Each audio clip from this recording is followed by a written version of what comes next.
Members of the National Peace Committee this evening met with the presidential candidate of the People's Democratic Party, Alhaji Atiku Abubakar, and other party leaders in Abuja. Although cameras are not allowed into the meeting proper, the committee chairman and former head of state, retired General Abdulsalami Abubakar, explained that it was convened to douse tensions following the outcome of the presidential and National Assembly elections. Aside from the chairman, other members of the committee at the meeting were the Bishop of Sokoto Catholic Diocese, Matthew Kuka, the Archbishop of Abuja, John Onayekong. He says the committee has listened to the grievances listed by the PDP, and the team will also meet with the ruling party in order to find middle ground. The PDP vice presidential candidate, Mr. Pt.1, the Senate President, Dr. Bukola Saraki, and the Speaker of the House of Representatives, Yakubu Dogara, were also in attendance. You know, the Peace Committee is always interested in ensuring that there is peace in the country. Apparently now tensions are high, and we need to see how we can douse the situation. We have come to listen to the grievances from the PDP, and then we'll continue shuttling to see how we can make sure that this peace is maintained. Okay, is the same effort being geared towards the other, the APC? Well, I don't have to tell you my methodology, but naturally, when you are dealing with, of course, you need to contact all the stakeholders. We also understand that members of the committee are also meeting with the vice presidential candidates of, that's the Vice President, beg your pardon, Professor Yemi Oshibajo, behind closed doors. We'll bring you details of the meeting as soon as we get them. A little over a week now, from now, the governorship and the state houses of assembly elections will be holding in the 36 states of the federation. The chairman of the Independent National Electoral Commission, Professor Mahmoud Yakubu, is asking the resident electoral commissioners to learn from the few lapses experienced during the presidential elections and implement corrections in the next exercise. The INEC boss says the preparations and conduct of the March 9th elections must be a tremendous improvement over the February 23rd polls. This is going to be the governorship election in 29 states of the Federation.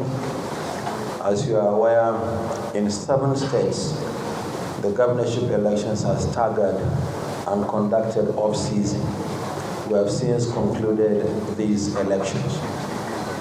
So there will be governorship elections in 29 states, and in all the states of the Federation, there will be state assembly elections.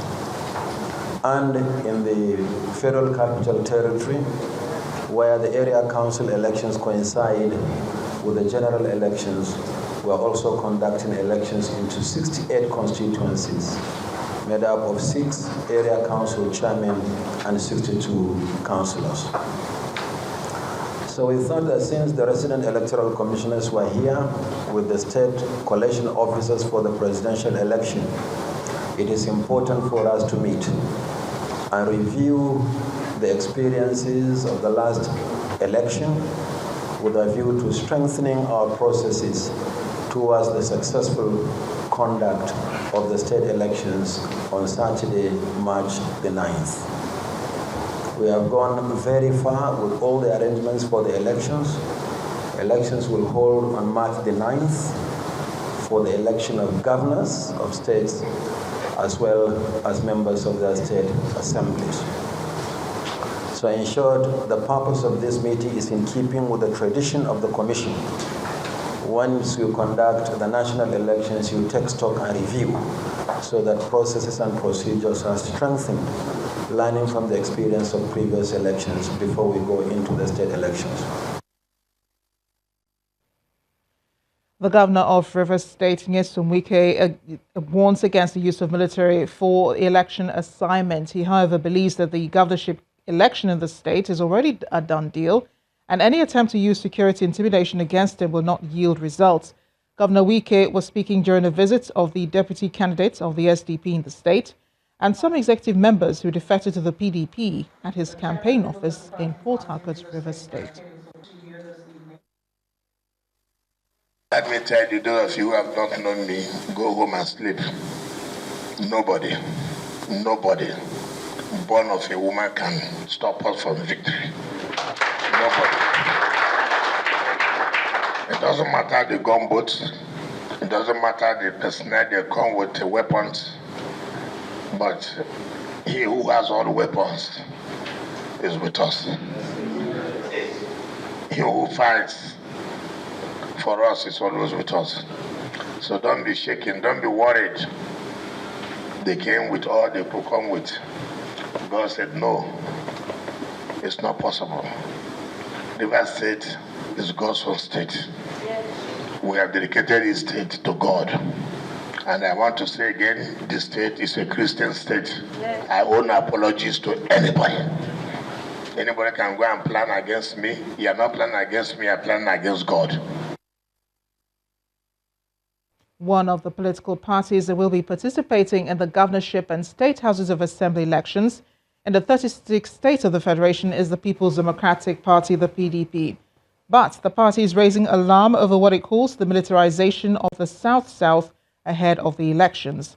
The party leadership claims that heavy deployment of military has been made in Bayelsa, Akwa Ibom, Cross River and River states, and that the intention is to subvert the will of the people. But the statement says this is unacceptable to the PDP. The PDP has noted the illegal occupation and provocation besiegement of the PDP states in the South-South, it says in a statement, namely Bayelsa, Akwa Ibom, Delta and Cross River states by the military ahead of the March 9th governorship and House of Assembly elections. The PDP warns in very unequivocal terms that those who sow the wind should also be ready to reap the whirlwind, or the wild wind, it says, end of quote.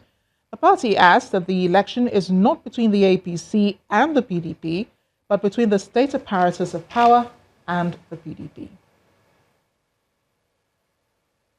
Now, the APC is still savoring its victory, but beyond that, the Minister of Information, Culture and National Orientation, Mr. Lai Mohammed, says the party is ready to hit the ground running, and the president in the next few days will be focusing on people-oriented programs. The minister was speaking today in a conversation with some journalists in Abuja. Like the New York Times said, and I quote, the election of Muhammad Buhari is a referendum on honesty. End of quote. There is no better way to put it.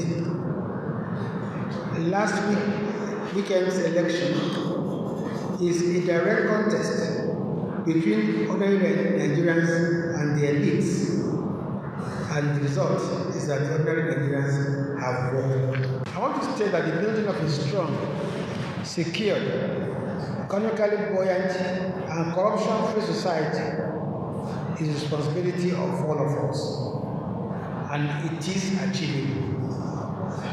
While some people are still dreaming of how to make Nigeria work again, we are already making it work.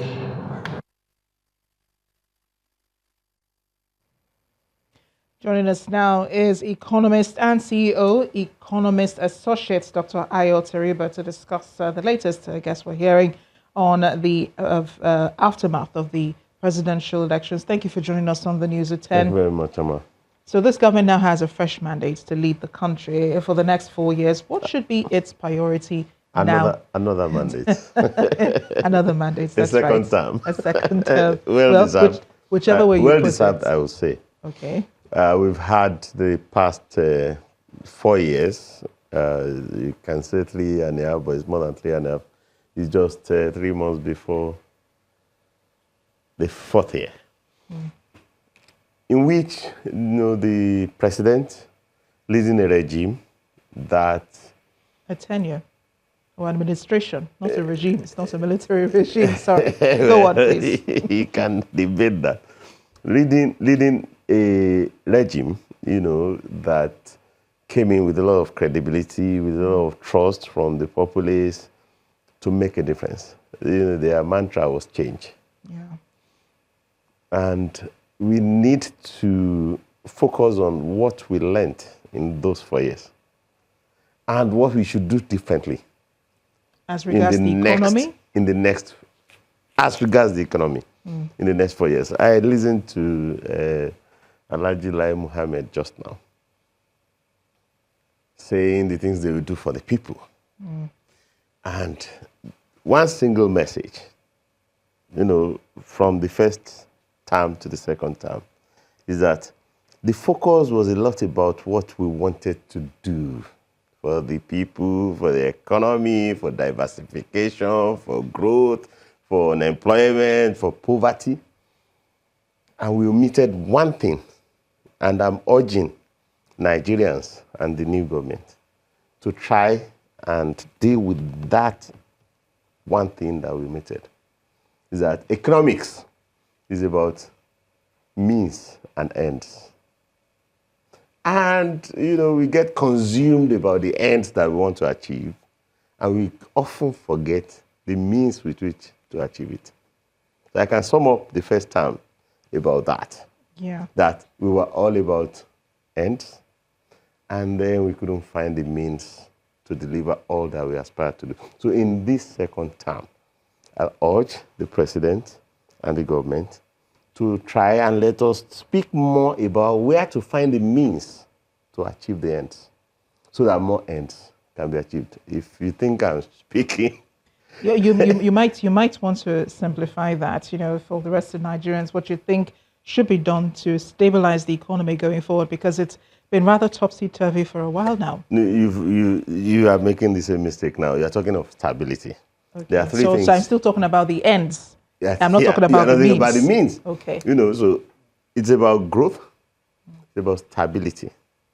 But for you to get growth and stability, which has been elusive, you need liquidity. The decline of the oil price, which robbed us of maybe $50 billion a year in export earnings, has made the country illiquid. So where you start, get the liquidity. So if you have a patient that is anemic, don't worry about the body weight, which is the growth thing. Don't worry about the body temperature, which is the stability thing that we're going to talk about. Giving the patient enough blood to survive. So the regime should put on the front burner where to find the money to pursue the aspirations that we are convinced that the government wants to do, that each budget, 2016, 2017, 2018, 2019, has aspired to do. But in the end, we couldn't fully fund the budget. That the central bank wishes to stabilize the economy, but in like 3 years, they've not been able to move any of their monetary policy levers. Because why? No liquidity. Reserves are low. They can't meet demand in foreign. So Nigeria should talk about where we will get the money to make sure that budgets can be funded, that ERGP, the aspirations listed in the ERGP, can be funded, that central bank can find the reserves to meet demand in the foreign exchange market, like our peers, other countries are doing. Money first. Where to find the money? Not the things we want to do for the people, not investing in our people, not diversifying the economy. Because in the end, if you can't find the money, you can't do anything. So let's talk about where that money is going to come from. And this is obviously going to take time. So you're asking It's not Nigerians, going to take time. Can you put a time frame to it? That's if, this is the blueprint you're presenting before the government. Can you put a time frame to it? And you say, if they're serious about it, they can achieve this. But people really want to see the end. So it's not how much time do you think? It's not they, it's we. Okay, if we are serious about it. And it turns out that money for a country, a nation state, is the easiest thing to find. Because we are very rich on national assets. Okay. You don't have to sell them, you can lease them to unlock liquidity. It's been a real pleasure speaking with you tonight. We could go on and on. Thank you again for joining us on the News at 10. A pleasure having you here. Thank you.